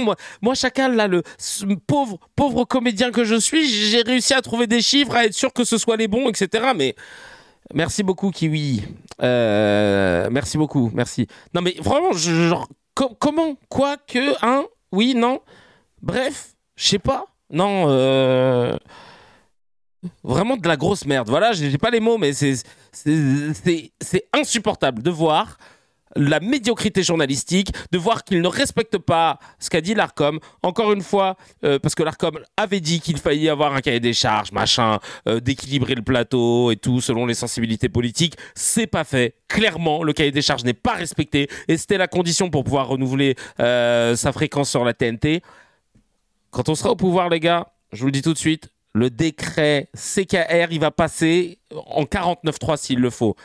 N'importe quelle personne sur une chaîne d'information qui donne une info non sourcée à 48 heures pour la démentir en nous amenant une source ou en s'excusant et en avouant qu'il s'est trompé dans la même émission à la même heure, 48 heures jour ouvré. S'il ne le fait pas, un avertissement. Au bout de 2 avertissements, il ne peut plus prendre la parole dans les médias. Il ne peut plus exercer la profession d'éditorialiste, de chroniqueur journalistique ou de quoi, whatever, dans n'importe quel média. C'est comme ça. C'est tout. Il y a un moment, on n'a plus le choix, en fait. Et s'il y en a qui se plaignent de cette loi, tu leur dis, mais pourquoi? Parce que ça, toi, t'aimes bien dire des trucs faux, et quand tu te rends compte que c'est faux derrière, t'aimes bien ne pas t'excuser. Tu sais, c'est comme les politiques qui disent, non, mais on va pas commencer à interdire la politique dès qu'on a un casier de détournement, parce que toi, c'est normal. Tout le monde a un casier, moi, j'en ai pas, hein, personnellement. Tout le monde a un casier, c'est ça. Et encore plus sur des détournements de fonds, etc. Toi, non? Ça arrive de détourner des fonds, c'est ça? Ça arrive à tout le monde? Tous les Français détournent des fonds? Frère, c'est un truc de ouf. La loi CKR, mon pote, je vais me battre que pour ça. Hein. Oh là là, je te jure. C'est pour ça que, bon, on verra la stratégie à opérer, parce que il y a peut-être des opportunités. Mais faut qu'on soit un peu tous raccords. Faut qu'on comprenne le but du chemin. On en parlera plus tard, je vous expliquerai. Virginie, le câble. Elle a encore dit un truc là? Ah oui, elle a encore dit un truc. Ah non, c'est une autre. Virginie le câble, elle pète un câble. Voilà, c'est parti. Hop, on va écouter. Moi, je veux être ministre des médias. Je pense qu'il faut créer un ministère du média. On en a plus le choix pour éduquer à l'image et tout là. Je veux bien prendre la tête, hein, parce que là, c'est n'importe quoi. Il prend cette initiative pour une situation extrêmement malheureuse que Gilles a commencé à détailler. C'est que on est devant une double évolution, c'est-à-dire cette histoire du 7 octobre d'un côté, la présence en France de la France insoumise et la démographie française. C'est-à-dire que les études le prouvent, on dit... Ah, les études le prouvent. De quelle étude tu parles, Virginie? Toujours, on a de moins en moins d'enfants en France. Ah, ça oui. La population qui est issue de l'immigration continue à avoir plus d'enfants que la population française. Ça fait quoi? Oui. Ça veut dire que chez les jeunes aujourd'hui, il y a une sorte d'identification. Alors, au risque d'essentialiser finalement. Mais c'est une catastrophe. Voilà, c'est-à-dire que chacun est renvoyé dans son camp selon ses origines. La génération. Normalement, elle va sortir un 70%. Si elle a pas les chiffres, elle va dire 70%, comme d'hab. La génération au-dessus qui était vraiment totalement intégrée et qui voulait être française. Les gens voulaient être français. C'est ce que décrit. On a une régression. On a une régression par rapport à ça. Identitaire. C'est-à-dire qu'on a une régression identitaire. Et qu'est-ce qui se passe? Une régression identitaire? C'est quoi? Parce que juste, je suis fier de dire que j'ai des origines mauriciennes, que je célébrais des fêtes, etc. C'est une régression identitaire parce qu'à l'époque, quand je fermais bien ma gueule, que tu voyais pas la couleur de mon drapeau ou quoi que ce soit, ça t'allait, ça c'est bien. C'est ça que t'es en train de me dire? Sauf pour le drapeau ukrainien apparemment qui trône sur les mairies. Du coup, c'est que malheureusement aussi, ça pousse vers la droite et l'extrême droite. Voire l'extrême droite, c'est pas le cas. Je suis très frappée par le discours d'Alain Finkielkraut. J'arrive pas à comprendre où elle veut aller. On dirait une voiture qui est en train de démarrer mais qu'elle avance toujours pas. Je trouve extrêmement équilibré. Lui qu'on a pu trouver très à droite à un moment, il est extrêmement équilibré. Il est favorable à la reconnaissance de l'État de Palestine. Ah oui, il est gentil, il est bien. Et il arrive. C'est devenu très compliqué. Ah ouais, Finky c'est bien. Ouais, lui c'est bien. Faut s'inspirer de Finky. Aujourd'hui, bien sûr qu'il ne faut pas choisir son camp. Bien sûr qu'il faut être pour la réconciliation de tout le monde. Bien sûr qu'il faut que tout le monde vive ensemble. Quand quelqu'un enchaîne plusieurs, bien sûr, tu sais que derrière, il y a la dinguerie qui arrive là. Là, c'est la montée, là. Et que ce pays de la France, et vous savez qu'il y a un juif pour 10 musulmans en France. Je crois que c'est à peu près ça le rapport 600 000, de population. Ouais. Pour 100 000 ouais. Non, je sais pas. Bon, enfin, c'est... Ah, même lui, il a voulu tenter un truc de fact-checking. Oh, je sais pas, en fait. Là, franchement, frérot, là, j'ai tenté, j'ai baragouiné un truc. Là, je pensais pas que t'allais t'arrêter. Il s'est dit, le truc qui passe en trade. Non, mais je sais pas. Je suis journaliste. Tu crois que je suis quoi, là? Oh, on n'est pas sur ChatGPT ici, là. Ça va pas ou quoi? En tout cas, c'est 8 millions et 80 000. C'est entre 8 millions. Donc il y a la loi des grands nombres qui fait que la politique. Non, mais ça veut dire que la population juive. Je te jure, c'est pas la source, t'inquiète, frère. C'est la source, je sais pas, frère. Se sent agressé et c'est tout à fait normal. Non mais pardon, je peux pas vous laisser dire ça. Pardon, excusez-moi. Allez-y. Même elle. Oh, elle savait. Alors, lui, j'aimerais bien qu'il nous dise qu'il a compris parce que. Lui, il te dit, je peux pas vous laisser dire ça. Elle, pardon, ouais, j'avoue, parce que, merci de m'arrêter. Je savais pas où j'allais, là, vraiment. J'étais entre vers Saint-Denis et le fin fond du 7-7. Je savais pas quelle route j'allais prendre. Merci de m'arrêter, là, parce que, ouais, même moi, on est où, déjà? Parce que moi, à la base, j'étais dans ma chambre. Et là, je me retrouve avec un micro.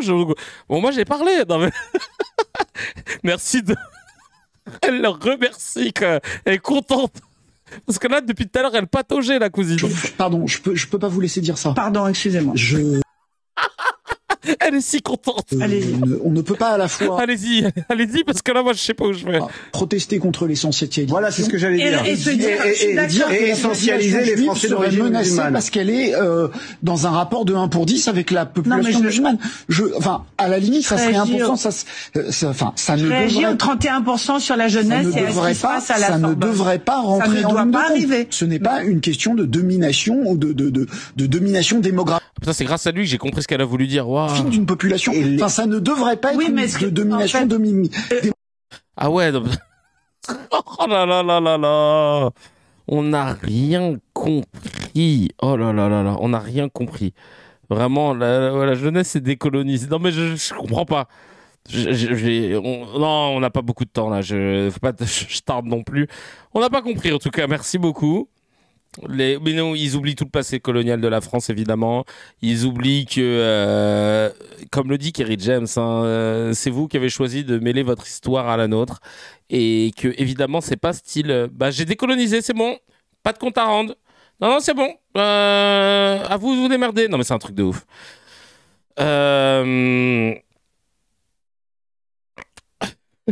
Vous savez un truc très drôle, c'est que je suis de gauche et que je suis musulman. Et du coup, je suis un islamo-gauchiste. Je trouve ça très drôle. Ah non, mais de ouf. Lettre à la République, Kerry James, exactement. Non, mais vraiment, j'ai pas compris. Il n'y a pas eu de passé colonial pour la France because magic. Parce que on s'est app. Parce que voilà, je te jure. Bref, en tout cas, merci pour cette non-intervention. Quand je vous dis qu'on a tous la chance de pouvoir être dans des médias français et passer pour des gens intelligents, vous avez vu la médiocrité des interventions. On peut tous y aller, les frères. Hein. On peut tous y aller, les cousines, les frères, dans le plus grand des calmes. Une médiocrité, t'as peur. Ah, vraiment. Pascal Pro, tiens, qui a un petit mytho, lui, toujours dans ces questions d'ethnie et de discrimination. Sur Cantona, tu sais, qui prend beaucoup la parole en ce moment, il est pas content. Il aime pas les positions pro-palestiniennes de Cantona. C'est un spectacle qui ne peut plus se jouer parce que il est organisé par un juif. C'est dans le monde du cinéma des acteurs, des réalisateurs qui sont mis de côté simplement parce qu'ils sont juifs. Hein. Mais d'abord, moi, j'ai jamais été fan qu'on demande à des footballeurs de parler de politique. Ouais. Et en l'occurrence, d'écouter Eric Cantona donner des leçons de géopolitique. Alors déjà, attends, je vais revenir sur le début là parce que juif, c'est dans le monde du cinéma des acteurs, des réalisateurs qui sont mis de côté simplement parce qu'ils sont juifs. Hein. C'est faux. Voilà, si jamais vous vouliez avoir le fin mot de cette affaire, c'est strictement faux.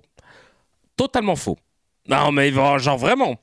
On peut avoir des exemples en revanche de gens qui avaient des positions plutôt pro-palestiniennes et qui se sont fait dégager, qui ont vu leur tournage arrêté, etc. Ça oui, que ce soit aux États-Unis ou en France. Là, ce qu'il dit, c'est strictement faux. Pour être un comédien, futur réalisateur, dans le milieu depuis quand même pas mal d'années, depuis plus d'une dizaine d'années, c'est strictement faux. Mais d'abord, moi, j'ai jamais été fan qu'on demande à des footballeurs de parler de politique. Ouais. Et pourquoi ? Toi, c'est mieux, Arfi ? En l'occurrence, d'écouter Eric Cantona donner des leçons de géopolitique. C'est lui, Jonathan Arfi ? Je sais pas, je suis concentré parce que je trouve que son front, il en finit pas. Il faut faire sur la question du Proche-Orient, je veux dire que ça prête d'abord à sourire. La deuxième chose, c'est qu'effectivement, vous décrivez un climat, et vous avez raison, qu'il y a un climat d'intimidation, de discrimination, de chasse à l'homme, sur toutes les traces de sionisme ou d'Israël qu'on voit chez des juifs ou chez des amis des juifs ou des gens supposés amis d'Israël ou des juifs. Et on a comme ça une atmosphère qui est en train de se poser sur notre pays qui est détestable.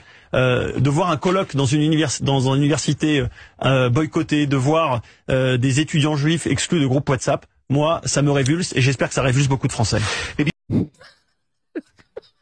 Genre, le truc, c'est qu'on a des gens, ils ont perdu leur taf à cause de positions, de prise de position politique. Et lui, il te dit, non, mais le fait de voir qu'il y a des gens qui sont virés de groupes WhatsApp, oh bah putain, ça va en fait. Alors vous, tranquille, donc il n'y a pas de problème en fait. On va recréer un groupe, il n'y a pas de souci. Tu nous dis, tu donnes le numéro, enfin je sais pas. Ouais, je suis pas fan de donner de la parole à des footballeurs. En revanche, Enrico et Chouraki qui sont dans la musique, non, ça va. Eux, ils peuvent parler de géopolitique. Pascal Pro, il y en a qui l'ont dit. Pascal Pro, c'est quand même un journaliste sportif qui parle d'actualité tous les jours. Non, mais je pense à WhatsApp, le groupe WhatsApp. Grosse pensée. Hein. Bien, merci beaucoup, Jonathan Arfi, président du CRIF, le Conseil représentatif des institutions juives de France. Oh là là là là, purée de pommes de terre, vraiment, là, c'est... Oula, pardon, je me suis trompé de bouton. Oh, purée de pommes de terre, mais c'est pas vrai, ça. Il y en a aussi qui a complètement pété un plomb. Pro-palestinienne. Vous allez voir, c'est Paul Amar, un ancien journaliste. Mais on va pas regarder tout de suite, non. D'abord, j'ai qui ? Moi, j'ai Paul Amar. On va parler de Paul Amar. Et après de Richard Millet. Toujours hein, la dérive médiatique. Hein. Un mec, il est parti là dans... Je sais pas où il est parti pour faire sa vidéo. Chacal, t'as pas un appart. Tu pouvais pas te mettre dans un coin, regarder. Il s'est cru dans Koh-Lanta, le frère, là. Je sais pas pourquoi il s'est mis là. Les révélations de Sword of Salomon sur X et de Samuel Madar sur Instagram jettent une lumière crue sur la politique arabe de la France, plus précisément sur la politique pro-palestinienne et pro-Hamas de la France. 1500 Gazaouis auraient été exfiltrés par la France depuis le... Ouais, la vie de ma mère, c'est Denis Brognard. Avec la chemise et tout. Il a deux doigts. Là, il donne les consignes. Là. Pogrom du 7 octobre 2023, parmi eux, une pseudo-étudiante accueillie par Sciences Po Lille et un pseudo-journaliste engagé par France 24 qui appellent tous deux, je les cite, à tuer des juifs comme Hitler, parmi eux, la famille d'un des... Miskin, il veut tellement revenir dans le game du journalisme, il s'est dit, bon, bah, tu sais quoi, là, j'ai un plateau, ça fait fond vert un peu, il y a du vert. Membre fondateur du Hamas. D'un côté, la main tendue au Hamas, de l'autre, le lynchage diplomatique d'Israël. Voilà le en même temps d'Emmanuel Macron, plus que glaçant. Ce choix ne doit rien au hasard. En 2017, le candidat Macron, avant son élection, avait fait 2 voyages remarqués au Liban et en Algérie. Au Liban, lors de sa rencontre avec des hommes d'affaires liés au Hezbollah, Pas un mot d'Emmanuel Macron sur les 58 parachutistes assassinés par ce même Hezbollah, parachutistes français.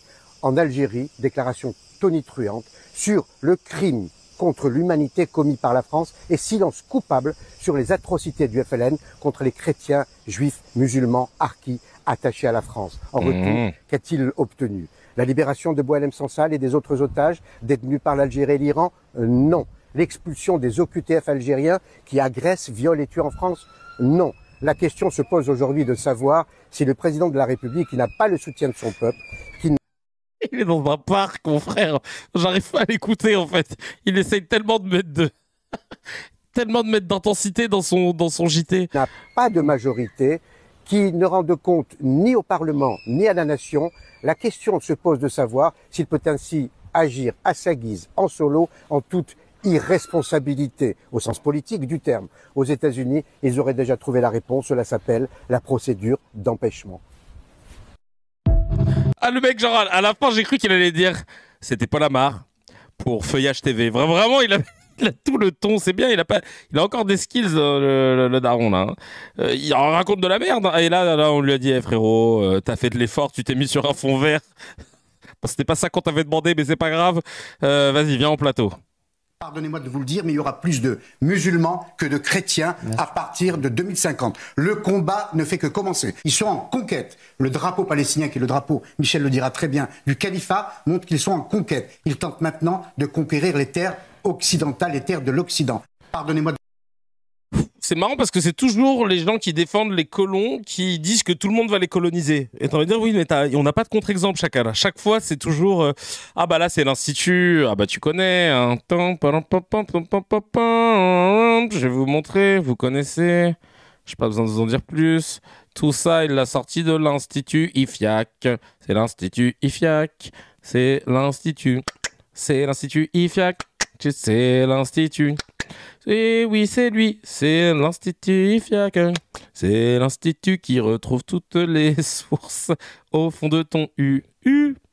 Merci en tout cas, Paul Amar. Hein, et le fond vert, il était top. Vraiment, ça fait trop plaisir. N'hésite pas, hein, si t'as d'autres trucs à nous montrer. Voilà, n'hésite pas. Si tu veux, voilà, si tu veux venir, que ce soit avec des feuilles ou n'importe où. Hein. Vous avez vu que le jeune qui a planté sa prof, il était en kiff sur le H d'après Borne. Ah ouais. Ah bah putain. Ah bah putain. Ouais, ça en dit long. On continue. Là, c'est... Ah, ça c'est un truc à rien à voir. Ça, c'était sous un tweet de... Ndong Eurydice, qui est dans le parti délégué Reconquête Vendée. Zarma, Reconquête, ils ont des antennes partout et tout. Et donc, elle est aussi dans une matrice, hein, une matrice à la Tanguy, je sais plus comment il s'appelait, la Tanguy Le Renoir qui était au RN.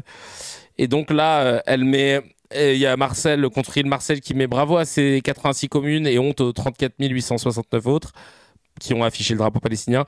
Et là, Ndong qui dit « Arrête de nous les briser, bravo aux 34 869 communes et honte aux 86 000 communes. » Et Tanguy David, merci. Et en dessous, je suis tombé sur cette vidéo qui vient de France O et qui parle des falachas, les juifs noirs d'Éthiopie, qui auraient été stérilisés en Israël. Et là, je me suis dit, bon, trigger warning, si jamais ça vous... Parce que en vrai, je découvre le truc avec vous.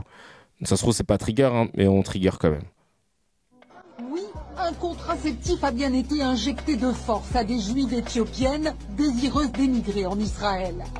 Du dépôt Provera, une piqûre trimestrielle à effet longue durée. Elle était pratiquée avant le départ, nous disait... Non, mais même moi, j'ai le son bas, en vrai, Vous n'avez pas besoin d'avoir plein d'enfants. Si vous avez beaucoup d'enfants, vous allez souffrir dans la vie. Vous allez devoir travailler. En Israël, on est obligé de travailler pour gagner sa vie. Ça va être dur financièrement. Alors, ils nous faisaient une piqûre tous les 3 mois. Est-ce que vous étiez d'accord? Non. On refusait. On disait qu'on ne la voulait pas. Certaines femmes nous ont raconté qu'on les a obligées à accepter la piqûre. On les menaçait. On leur disait qu'elles ne pourraient pas aller en Israël si elles refusaient l'injection. Elles n'étaient pas en situation de refuser. C'est leur vie qui en dépendait. Dans ces cas-là, il n'y a pas de libre choix. Claude-Serre, il a partagé? Ah, je vais checker. Bah écoute, ma foi, ce sera l'objet. Tu es trop clippable, l'Institut IFIAC. Ah, t'as clippé. Ah, c'est bien. Merci beaucoup. Merci beaucoup. C'est un type de génocide, mais totalement. Totalement. Pour continuer et finir, d'ailleurs, parce que je vais pas tarder à devoir bouger au théâtre. Pour une interview pour Off Investigation, d'ailleurs. Je vous le dis en exclu, pour parler d'humour. Pour parler d'humour, de la censure, etc. Donc très content parce que c'est un média que je kiffe, Off Investigation. Donc trop content qu'ils aient pensé à WAM. Donc voilà, je vais me préparer, je vais y aller. Allez, on va écouter Alain Juppé qui dit non, c'était pas mieux avant. Non, il faut arrêter de dire que il y a trop de musulmans en France ou qui sont pas les bienvenus ou que c'est pas compatible l'islam avec la France. Et oui, en 2025, on en est encore à devoir débattre sur ça. C'est surtout ça qui me... Wow. Oui, sur l'islam, c'est très intéressant votre chapitre et notamment un court passage où vous évoquez la compatibilité de l'islam avec les principes de la République et vous faites parler Tarek Obrouk que vous connaissez très bien. Et quand vous lui dites, mais c'est à vous de vous engager, c'est à vous de dire, en fait, de démontrer la compatibilité de votre religion, et il vous dit, nous n'avons pas à nous justifier. Est-ce que ça, c'est pas désespérant? Je ne comprends pas cette réponse. C'est ce que vous dites, oui. L'islam est un sujet inflammable aujourd'hui. Partir du principe que l'islam n'a pas sa place en France, c'est nier la réalité française. Il y a en France 4 à 5 millions de personnes, on ne connaît pas très bien le chiffre, qui sont musulmans, qui sont français parfois depuis plusieurs générations, qui pratiquent ou qui ne pratiquent pas. On ne va pas les virer. Ça n'a aucun sens, naturellement. Et d'ailleurs, le premier visage de la laïcité française, on l'oublie toujours, c'est la liberté de religion. La Déclaration des droits dit « nul ne peut être inquiété pour ses opinions, même religieuses ».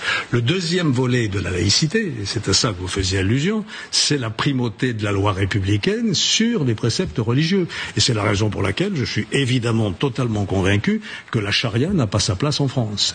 Or, nous assistons aujourd'hui à une espèce de radicalisation d'une partie de la religion musulmane, pas de tous, mais d'une partie. Alors on peut appeler ça l'islam politique, ça va jusqu'à l'islam djihadiste et terroriste. Et celui-là, il faut le combattre avec la plus grande vigueur. Et ce que je dis, c'est qu'il appartient aux musulmans de France qui sont des républicains, et il y en a, de le dire. Oui, mais à partir du moment où un modéré comme Tarek Obrouk, avec qui vous discutiez... Les politiques, il faut vraiment qu'ils aient plus de 80 piges pour commencer à être... Faut qu'ils aient un pied dans la tombe, comme dirait David Guiraud, pour commencer à avoir des discours sensés. Qui justement semble plus ouvert, vous dit nous n'avons pas à nous justifier, ça veut dire que les plus radicaux eux-mêmes, là vous en verront balader. Il faut les mettre devant leur responsabilité, c'est ce qu'on a essayé de faire avec le Conseil français du culte musulman, ça n'a pas fonctionné, aujourd'hui on a un FORIF, le Forum des musulmans de France, il faut continuer ce dialogue pour qu'ils assument leurs responsabilités. Je voudrais vous rappeler qu'on a eu exactement ce problème avec l'Église catholique. Pendant tout le XIXe siècle, l'Église catholique refuse la République. Pour elle, l'origine du pouvoir est divine et c'est la monarchie. Il faut attendre Léon XIII et pas XIV dans une encyclique à la fin du XIXe siècle pour dire aux qui veut dire que de la merde. Catholique, il faut maintenant vous rallier à la République et accepter la primauté de la loi républicaine. Mais c'est ce que vous dites. D'une certaine manière, nous avons le même combat à mener aujourd'hui avec l'islam. Ouais, bon, c'est... Ouais, quand tu cherches à être l'élu, à faire de l'audience, tu dis moins de merde en général, mais ce serait bien que ce soit une norme. Mais bon, ça reste, voilà. On continue et on finit avec... Alors là, c'était un 3 contre 1, un 2 contre 1 magnifique entre Rokhaya Diallo, Mathilde Panot et Yves Tréhard, qui est éditorialiste politique, je crois, sur LCI ou sur BFM, je sais plus. Regardez, c'est magnifique. Pas la colonisation en Cisjordanie, c'est-à-dire que le 7 octobre, c'est un drame, je pense qu'on est tous d'accord sur ce plateau pour le dire, mais Israël en se prenait déjà le droit international avant le 7 octobre, il y avait déjà des ONG qualifiées. Non mais le Hamas, ce n'est pas une entité qui se présente comme démocratique, on est d'accord. Nous présentons, et on n'a pas des relations diplomatiques avec le Hamas. Donc moi, je parle en tant que Française, et effectivement, mon pays a des relations diplomatiques avec un pays qui se présente comme une démocratie, qui enfreignait le droit international. Des ONG qualifiaient déjà le statut des Palestiniens d'apartheid, et la colonisation s'est poursuivie de manière illégale. Cher Rokhaya, qu'est-ce qu'on a fait contre Daesh? Est-ce que je peux terminer ma phrase? Qu'est-ce qu'on a fait contre Daesh? Quel est le rapport avec ce que je suis en train de dire? Israël contrevient le droit international. Moi aussi, je vais vous dire quel est le rapport avec Daesh. Donc cette question-là, en fait, la question de la reconnaissance de la Palestine, effectivement, c'était un engagement de campagne de François Hollande, et la résolution 1948 qui a permis la proclamation de l'État d'Israël demandait aussi la création d'un État palestinien. Donc cette question-là, oui, mais ce que je veux dire, c'est que donc la question, on peut pas faire comme si elle émergeait, elle surgissait uniquement en 2025. Oh là là, il y a bâti le panneau. Les États-Unis, quand ils ont été agressés par des terroristes venant du Proche-Orient, qu'est-ce qu'on a fait nous-mêmes, le Français, mais aussi britanniques, contre la Syrie, contre d'autres pays où étaient réfugiés des djihadistes? On n'a pas demandé la permission. On est allé les taper. Sauf que Israël, le droit existe, et les exécutions extrajudiciaires, extraterritoriales, elles ne sont pas légales. Ça n'empêche pas que les otages sont toujours là-bas. Oui, mais bon, c'est pas légal. Si les otages étaient rendus, il y aurait la paix. Non, oh là là, mais comment tu peux sortir la propagande d'un pays qui est condamné pour crimes de guerre et crimes contre l'humanité, enfin dont le dirigeant est...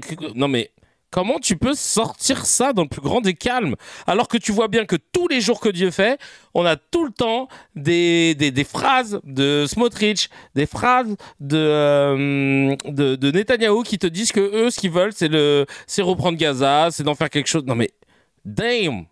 Et évidemment, oui, avant le 7 octobre, il n'y avait pas d'otages, et pourtant, ça n'a jamais été la paix. Mais oui. C'est bon, écoutez, Netanyahou est en train d'instrumentaliser justement des groupes affiliés à Daesh pour justement contrer le Hamas. Donc en fait, ça continue comme ça. Donc arrêtez de dire des choses fausses qui ne correspondent pas à la réalité. Je dis pas de choses fausses. Je dis la stricte vérité, madame. Tous ceux qui font croire que tout a commencé le 7 octobre 2023, comme vous êtes en train de le faire croire, commettent une faute politique et morale. Cela n'a pas commencé le 7 octobre 2023.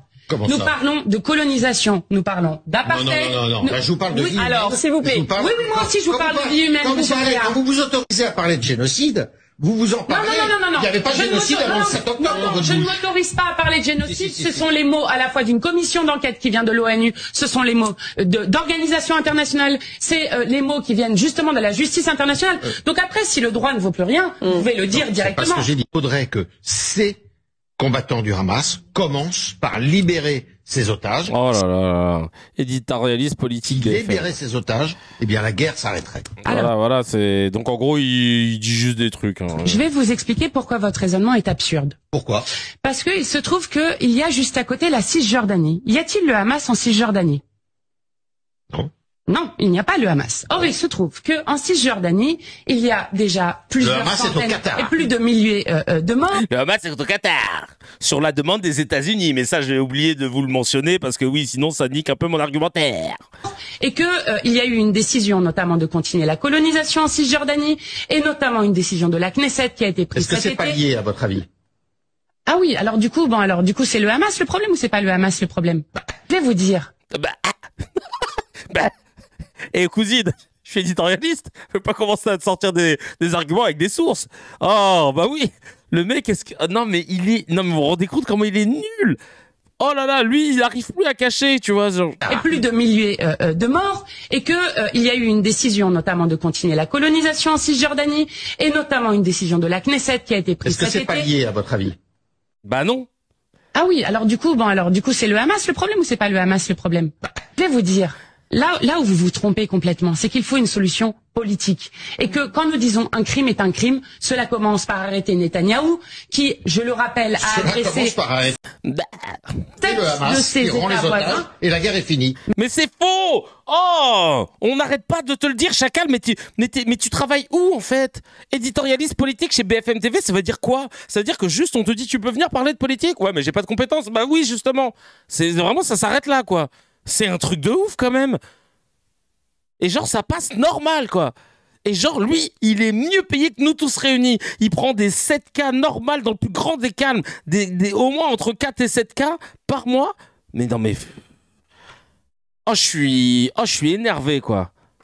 Énervé. Il est au Figaro le mec. Ouais bah oui il cumule les mandats bien sûr. N'importe quoi. Il me rend ouf quoi. Il me rend ouf. Vraiment, c'est... Bref, voilà. On va mettre un petit instant moment gênant pour finir parce que j'ai besoin de souffler un peu, là. De souffler un peu. Allez, un petit... Alors, non, j'avais une vidéo d'Odoul qui parle de Judée-Samarie. Donc, en termes bibliques, pas du tout reconnu par le droit international, mais on s'en fout. Allez, je vais mettre un petit instant gênant, histoire d'apaiser les douleurs. J'ai goûté une mangue en Colombie. Après 1h30 de balade à cheval, je ne savais pas qu'un fruit pouvait avoir un tel goût. J'aime me beurrer la biscotte. J'aime les panoramas. J'aime le bruit blanc de l'eau. J'aime quand on m'enduit d'huile. J'aime me battre. J'ai goûté une mangue. Non mais vraiment, la Huisse, faut qu'on arrête de lui donner de la force, franchement. C'est quoi ça? Allez, une dernière, après j'arrête, c'est bon. Marc Aurèle, c'est quelque chose qui est si incroyable que c'est à peine croyable. Les inconscients ne savent pas qu'ils sont inconscients car ils ne connaissent pas la conscience. Marc Aurèle, c'est quelque chose qui est si incroyable que c'est à peine croyable. Les inconscients ne savent pas qu'ils sont inconscients car ils ne connaissent pas la conscience. C'est le même level, vraiment là. Oh, purée de pommes de terre. Aïe, aïe, aïe, aïe, aïe, aïe, aïe, aïe, aïe, aïe, aïe, aïe. Ouais. Qu'est-ce que j'ai rien à dire. C'était juste un moment gênant. Allez, on passe aux no comment. Mais je dis des news. Vous n'avez pas le droit de les commenter, évidemment. Que des emojis. C'est parti. On commence avec le premier no comment. Les militants pro-palestiniens de la flottille en route pour la bande de Gaza ont affirmé avoir été visés dans la nuit de mardi à mercredi par de multiples drones. Explosion à la clé au large de la Grèce.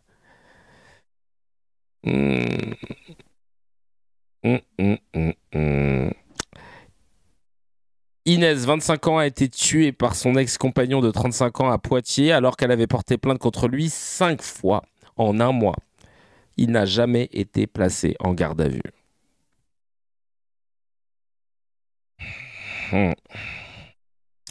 Le mouvement Antifa, officiellement classé comme organisation terroriste par Trump. Le mouvement Antifa, officiellement classé comme organisation terroriste par Trump. Officiellement.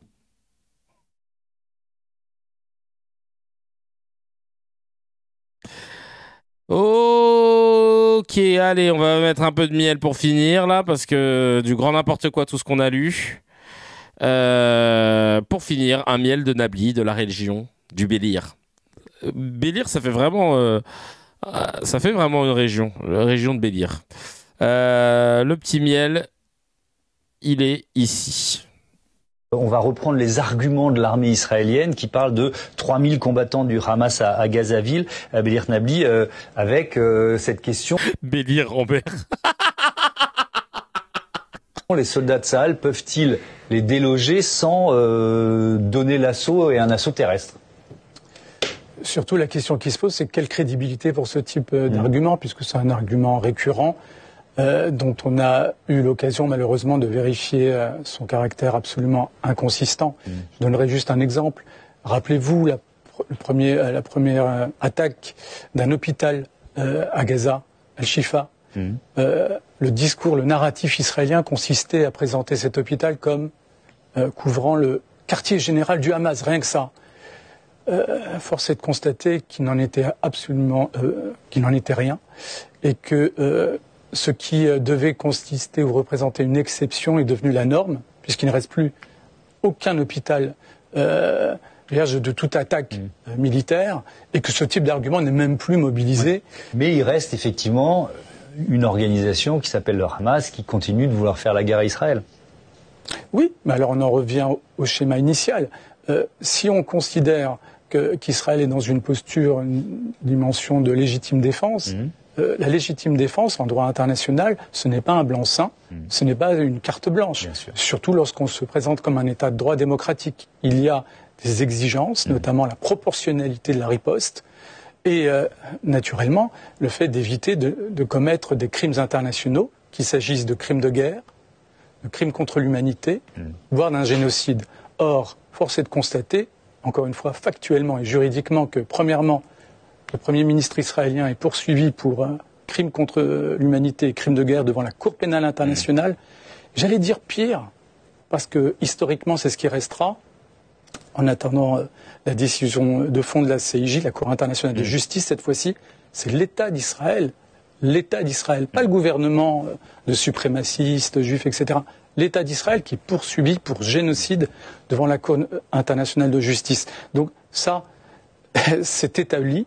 Et ce ne sont pas ces narratifs, ces éléments. On verra comment aboutissent effectivement on verra comment aboutissent effectivement ces procédures. Et quant effectivement aux histoires d'accusation de génocide, elles sont encore en cours d'instruction.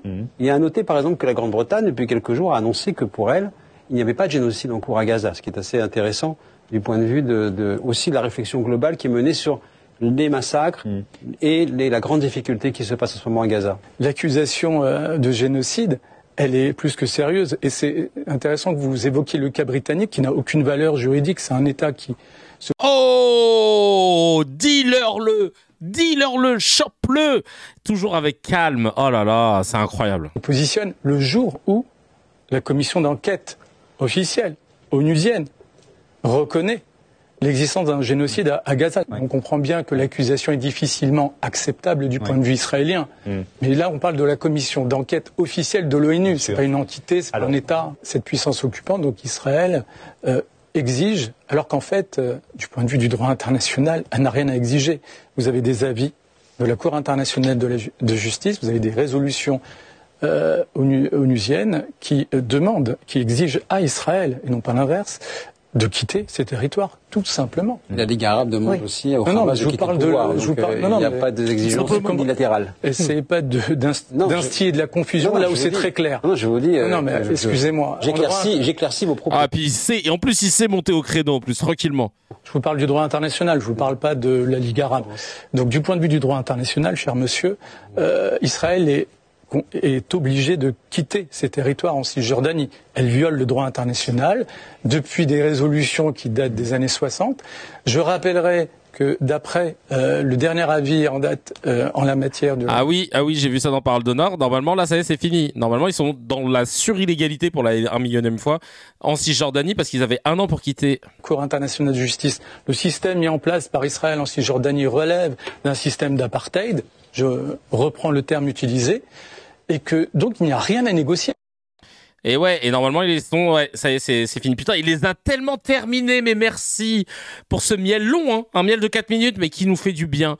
Il les a terminés, il les a éparpillés façon puzzle, comme dirait l'autre. En tout cas, c'est un plaisir de pouvoir finir sur cette note, de voir la médiocrité de nos journalistes, hein. Et ça fait flipper. Et vraiment, je pense sincèrement qu'il va falloir... bouger, faire des actions pour pouvoir faire bouger, notamment à l'aide de lois. Les journalistes sont un peu trop protégés dans les médias sur notamment les fake news qu'ils peuvent véhiculer. Il n'y a pas de gendarme, il n'y a pas d'ordre. Le décret CKR sera là pour ça. En tout cas, merci 1000 fois de m'avoir écouté. C'est un plaisir et un honneur et un privilège de vous avoir. Et je vous dis rendez-vous demain pour le live de 18h30, 19h. Grand max, hein, mais 18h30 c'est bien. Et évidemment, vous pouvez retrouver toutes ces vidéos sur mes réseaux, sur toutes les plateformes. On est ensemble. À très vite. Et tu connais Institut IFIAC, ça bouge pas. Et surtout, s'il vous plaît, n'oubliez pas l'homme de fer qui est là-haut, qui nous regarde. Allez, à plus tard. Ciao, ciao.